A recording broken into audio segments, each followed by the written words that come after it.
Hi, it's Paul Slack. It's Good News Planet. We're at the 9th Queens World Film Festival, March 21st through the 31st. We're here at the Museum of Moving Image at Kaufman Astoria Studios. It couldn't be any easier to get to out of Manhattan, or just, let's face it, Queens is one of the greatest boroughs and one of the greatest areas in the world. One of the most multicultural areas in the whole United States by far.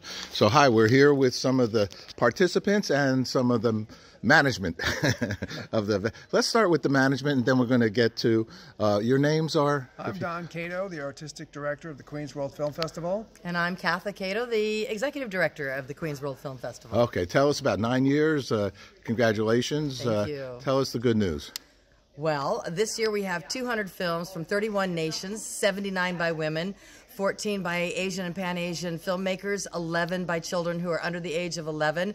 We have something, literally something for everyone this year. Wasn't there like 800, 900 submissions? 814 submissions, yes, and we pulled out 200. Oh my God! So, isn't that an exhaustive process? Very much so, very exhaustive. But we're enthused by the material that's was submitted.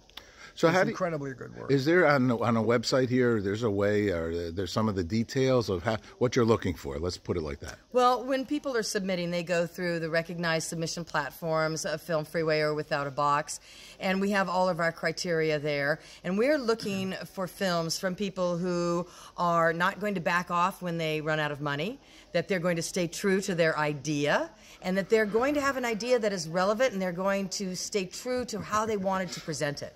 All right, I can respect that. I'm working on my 30-year plus movie that I'm going to release in July, on July 4th, actually. We have a documentary by a gentleman. It took him 45 years to make it. It's The Arc of a Life, and it's about 4 friends who met in middle school.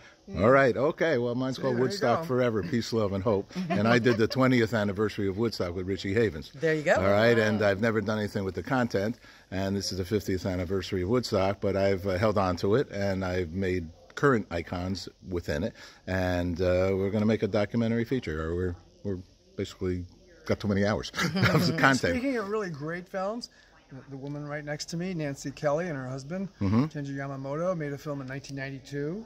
Is that right? That's absolutely stunning, and we're going to be premiering the world premiere of a 4K Indie Collect restoration of her film. Yeah, I heard that. That's really very, very special. So that's different than this piece of work? That's this one. Or this is this piece of work. Okay. All right. A testament to the strength of the human spirit. Oh, we love this. Rosalind Chow. Okay.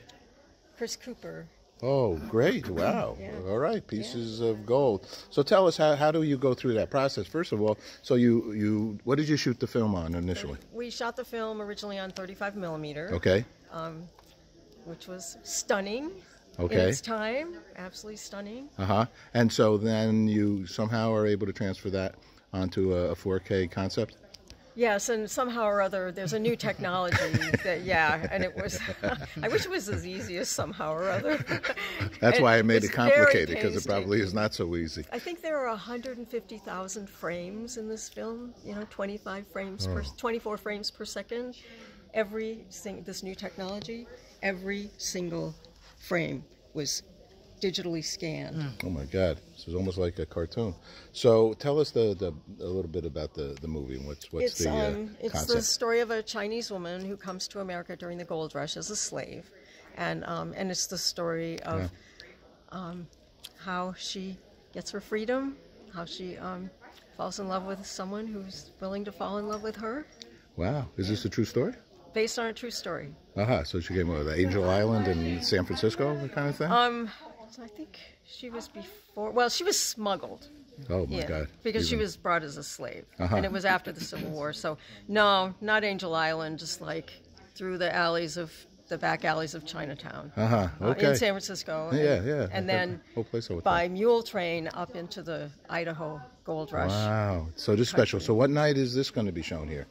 It's on March 26th. It's 7 o'clock here in the Redstone, the glorious Redstone. And I wanted to say a little bit about this film.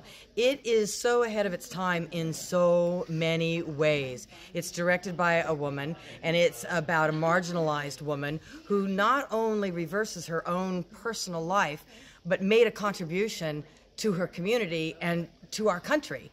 And these are untold stories that right now need to be heard. And the majority of our filmmakers are young, emerging filmmakers. They need to see a filmmaker who has white hair and has been doing this for a long time, who shot it on film back when you edited, you could hurt yourself, about a concept that they're just waking up to and they're just upset about today. This is a filmmaking warrior here, and we are honored to have her as an honoree. Well, geez, you couldn't get a better recommendation than that, and support, right? Even my mother wouldn't have given me that recommendation. Well, you guys are very It's all special. true. No, that's what it's all about. Let me ask you two last quick questions. So where do we go to get tickets? You can go to queensworldfilmfestival.com, and there's two different ways. If you go up to the top and it says films, you click on that and you can sort it by country, by genre, by time, by day, by block. That's if right. you go to the left and you go to the special events, you'll see her screening and a couple of other of the bigger events that we're doing. And click on that green button. You can't hardly miss it. And purchase at least 2 tickets, because it's always much more fun with someone else. Yeah, I agree. I agree with you guys. Are very special. Let me ask one last question, just because we are so involved with International Day of Peace, World Peace Day, and I've asked thousands of people what does peace mean to them. So either peace or peace and love. What does that mean to you? And if you don't mind saying your name again. Well, my name is KATHA, and the peace to me doesn't mean the absence of conflict, because conflict and all of that is the friction from which great new ideas come.